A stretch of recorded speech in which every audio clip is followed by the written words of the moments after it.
الرجس اہل البیت ویطہرکم تطہیرا صدق اللہ العظیم۔ آئیے بارگاہ رسالت معاذ میں ہدیہ درود پیش کریں، پڑھیں بآواز بلند اللهم صل على سيدنا ومولانا محمد وعلى آل سيدنا ومولانا محمد وبارك وسلم صلى الله تعالى عليك يا رسول الله صلی اللہ تعالی علیہ وسلم۔ اللہ جل جلالہ کے فضل سے آج اس محفل کا دوسرا دن ہے۔ کل آپ حضرات نے کچھ باتیں عقائد و نظریات کے حوالے سے سماعت کی تھی، آج سے باقاعدہ طور پہ فضائل اہل بیت کی شروعات ہوگی۔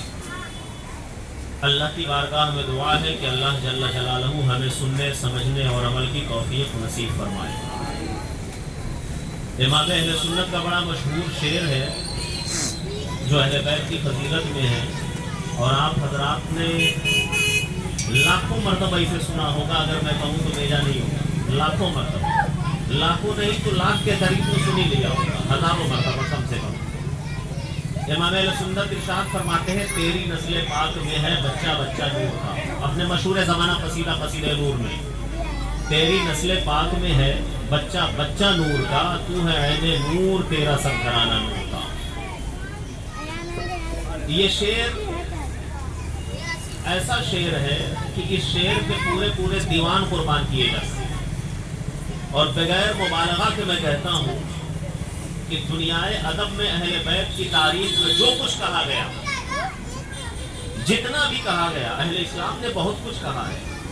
خاص طور پہ میں ان کے لیے کہتا ہوں جو اہل بیت کی محبت کے دعوے دار ہیں لیکن صحابہ کی تنقید کرتے ہیں، ان کے بارے میں کہتا ہوں یہ جملہ کہ ان کے تمام دیوانوں کو، تمام شعری مجموعوں کو اٹھا لیں اہل بیت کی تاریخ میں، اور امام اہل سنت کی یہ فکر ایک طرف رکھ دے، یہ شعر ایک طرف رکھ دے، تو یقین کے ساتھ کہا جا سکتا ہے کہ امام اہل سنت کی اس شعر کا مقابلہ نہیں کیا جا سکتا۔ تیری نسل پاک میں ہے بچہ بچہ نور کا، تو ہے عین نور تیرا سب گھرانہ نور کا۔ تو آئیے اب اسی نوری قافلہ، اسی نوری خاندان کے فضائل بات کریں گے۔ بیان میں آج کے اس بیان میں چند باتیں میں عرض کروں گا، پہلے نشاندہی کر دوں کون سی باتیں بولی جائیں گی تاکہ آپ کی نظر اس پہ رہے اور آپ مکمل طور سے ان باتوں کو سمجھ سکیں۔ سب سے پہلے دیکھنا یہ ہوتا ہے کہ اہل بیت کون ہے، پھر دیکھنا یہ ہوتا ہے کہ اہل بیت جب پتہ چل جائے کہ کون کون سے لوگوں کو اہل بیت کہا جا سکتا ہے تو ان کی فضیلتیں کیا ہیں، پھر یہ دیکھنا ہوتا ہے کہ اہل بیت کے ساتھ امت نے کیسا رشتہ رکھا ہے اور امت کے اکابرین کا رشتہ کیسا تھا، اور چوتھی چیز یہ دیکھنی ہوتی ہے کہ ان کی خصوصیتیں کیا ہیں۔ یہ وہ چیزیں ہیں اگر ہم دیکھ لیں تو میں سمجھتا ہوں کہ ایک حد تک اہل بیت کے فضائل ہم سمجھ سکیں گے، ان کی شان ہمیں پتہ چل سکے گی ایک حد تک۔ ویسے تو ہم کہتے ہیں کہ ہم سال بھر تقریر کرتے رہیں، اگر اللہ توفیق دے، اپنے علم کا دعویٰ نہیں ہے اور نہیں اتنا علم ہے، لیکن ایک بات کہتا ہوں میں کہ اگر کوئی خطیب جس کے پاس علم بھی ہو وہ سال بھر تقریر کرتا رہے، اہل بیت کی فضیلتیں بیان کرتا رہے تو اس کی زبان عاجز آ سکتی ہے، اہل بیت کی فضیلتیں ختم ہونے والی نہیں ہیں۔ کیا ہو جائے گا؟ اچھا، تو میں نے ایک آیت کریمہ پڑھی، بڑی مشہور آیت ہے انما یرید اللہ لیذھب عنکم الرجس اہل البیت ویطہرکم تطہیرا، کہ اللہ تو یہی چاہتا ہے کہ اہل بیت پاک مصطفیٰ تم سے ہر رجس، ہر ناپاکی کو دور کر دے اور تمہیں خوب خوب ستھرا کر دے۔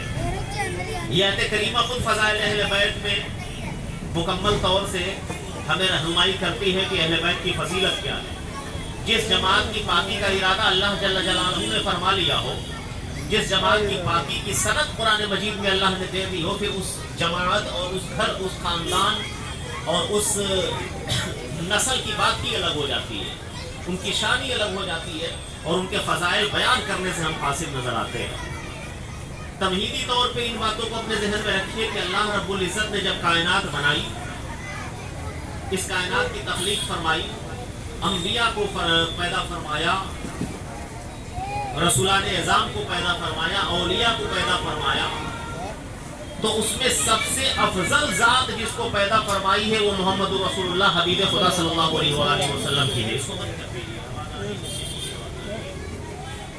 حبیب خدا صلی اللہ تعالی علیہ وآلہ وسلم کی ہے. اور کمال کی بات یہ ہے کہ اللہ جل وعلا نے اپنے حبیب کو جو کچھ عطا فرمایا، جو کچھ اپنے حبیب کو دیا اور جو کچھ اپنے حبیب کے لیے پسند فرمایا، وہ دنیا میں سب سے بیسٹ چیزیں تھی، سب سے شاندار چیزیں تھی، اور ان کا کوئی جواب نہیں ہے. ان کے لیے جو خاندان چنا ہے اس خاندان کا کائنات میں کوئی جواب نہیں ہے. ان کے لیے جو صاحب و نسب چنے ہیں، وہ صاحب و نسب چنے، نسب چنا ہے، صاحب و نسب جو چنا ہے، سسرالی رشتے یا خاندانی رشتے جو چنا ہے، اس کا بھی کائنات میں کوئی جواب نہیں ہے. ان کے لیے جو اولادیں چنی ہیں ان کا بھی کوئی جواب کائنات میں نہیں ہے. ان کے لیے جو دوست چنے ہیں، ان کے لیے جو اصحاب چنے ہیں، ان کا بھی کائنات میں کوئی جواب نہیں ہے. ان کے لیے جو اولیاء چنے ہیں، ان کے امت کے، ان کا بھی کائنات میں کوئی جواب نہیں ہے. ان کے امت کے لیے جو اللہ نے علماء چنے ہیں، جو قیامت تک ان کے دین کا پرچار و پرسار کریں گے، ان کا بھی کوئی جواب نہیں ہے. اور حقیقت تو یہ ہے کہ ان کے لیے اللہ نے جس امت کو چنا ہے اس امت کا بھی کوئی جواب نہیں، وہ غیر امت ہے. بلکہ اس سے بڑھ کر کے اگر میں بات کہوں تو آپ کو یہ بات سمجھ میں آئے گی. حقیقت یہ ہے کہ ان کے لیے جو دشمن چنے گئے، ان دشمنوں کی طرح بھی دوستوں کے دشمن نہیں ہے. کیا کر رہے ہو؟ کیوں یہ آواز آ رہی ہے؟